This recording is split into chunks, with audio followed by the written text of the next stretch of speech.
Pemirsa, seminggu jelang Hari Raya Idul Fitri, Pasar Tanah Abang di kawasan Jati Baru ramai dikunjungi pembeli.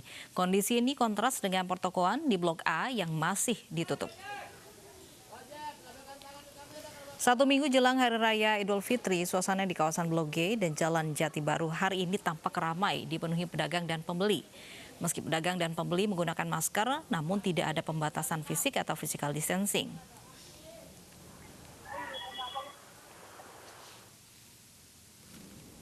Sementara di kawasan Blok A Tanah Abang terpantau sepi.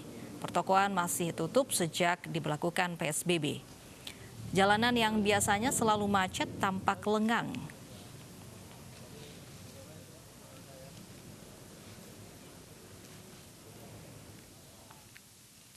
Dan untuk mengetahui suasana di Pasar Tanah Abang jelang Lebaran hingga siang ini kita sapa Stefani Patricia di sana. Stefani, bagaimana situasi di Pasar Tanah Abang saat ini? Apakah masih ramai? Iya, Lovi, betul sekali. Seperti yang bisa Anda lihat saat ini, beginilah suasana di Pasar Tanah Abang di kawasan Blok G dan Jati Baru, di mana saya saat ini tepatnya melaporkan di bawah jembatan sentral Tanah Abang. Dan Lovi, saat ini sebenarnya saya berdiri di atas trotoar.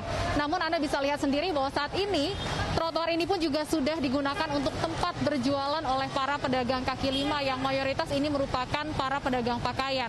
Mulai dari busana muslim, pakaian anak-anak, dan juga berbagai jenis pakaian lainnya.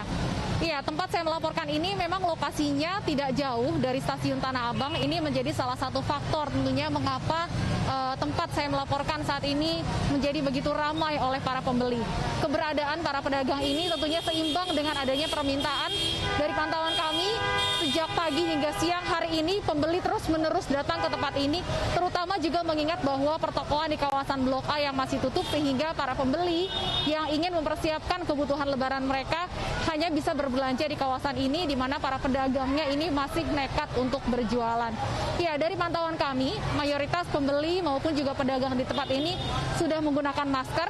Namun sayangnya Anda bisa lihat sendiri bahwa di tempat ini para pedagang ini berjualan dengan jarak yang tidak begitu jauh satu sama lain, sehingga sulit sekali untuk menerapkan physical distancing di tempat ini. Di belakang saya pun juga beberapa kali saat saya melaporkan ini pembeli yang sedang berlalu lalang sehingga hampir bersentuhan tentunya karena juga jalan untuk para pembeli ini tertutupi oleh para pedagang kaki lima di sisi kiri dan sisi kanan dari trotoar ini. Tadi pagi memang sempat ada beberapa petugas Satpol PP.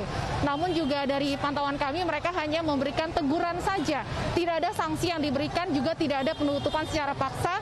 Dan ketika petugas Satpol PP meninggalkan lokasi, para pedagang ini pun kembali menggelar lapak mereka. Iya, Lovi dan juga pemirsa, memang ini menjadi satu hal yang dilematis tentunya karena para pedagang ini mengaku mereka tidak bisa mendapatkan penghasilan sama sekali jika mereka tidak berjualan. Namun di sisi lain tentunya kita perlu ingat juga bahwa usaha di Pasar Tanah Abang ini merupakan salah satu yang dilarang dalam aturan PSBB untuk mencegah adanya kerumunan orang. Namun seperti yang bisa Anda lihat saat ini pun juga banyak para pedagang yang tetap nekat berjualan karena memang itu tadi, Lovi. Mereka kesulitan karena tidak ada pemasukan sama sekali jika mereka tidak berjualan.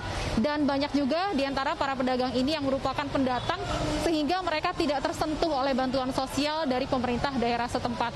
Ya, Lovi dan juga pemirsa, saya akan coba untuk berbincang dengan pembeli yang ada di tempat ini yang sedang berbelanja. Saya akan mencoba. Ya, selamat siang Ibu. Dengan Ibu siapa? Fitri.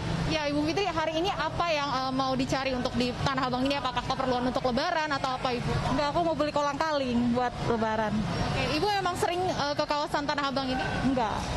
Nggak takut nih, Bu, ke kawasan Tanah Abang di tengah masa-masa pandemi corona? Ya bismillah aja sih. Oke, terima kasih, Ibu. Ya, memang Lovi dan juga pemirsa selain mencari kemudian kebutuhan pakaian, banyak juga di sini ternyata pembeli yang juga mencari kebutuhan makanan untuk dipersiapkan, baik itu untuk berbuka puasa maupun juga untuk nantinya pada saat Hari Raya Idul Fitri. Ini tentunya perlu dipikirkan, Lovi, win-win solution dari pemerintah dan juga pedagang ini agar supaya tidak merugikan salah satu pihak, karena seperti yang kami kemukakan sebelumnya, ini cukup dilematis. Di satu sisi aturan PSBB melarang untuk mencegah adanya kerumunan orang, dan di sisi lain juga para pedagang ini tetap membutuhkan penghasilan untuk kelangsungan hidup mereka sehari-hari. Lovi, kembali kepada Anda. Baik, terima kasih Stefani Patrisia melaporkan langsung dari Tanah Abang, Jakarta Pusat.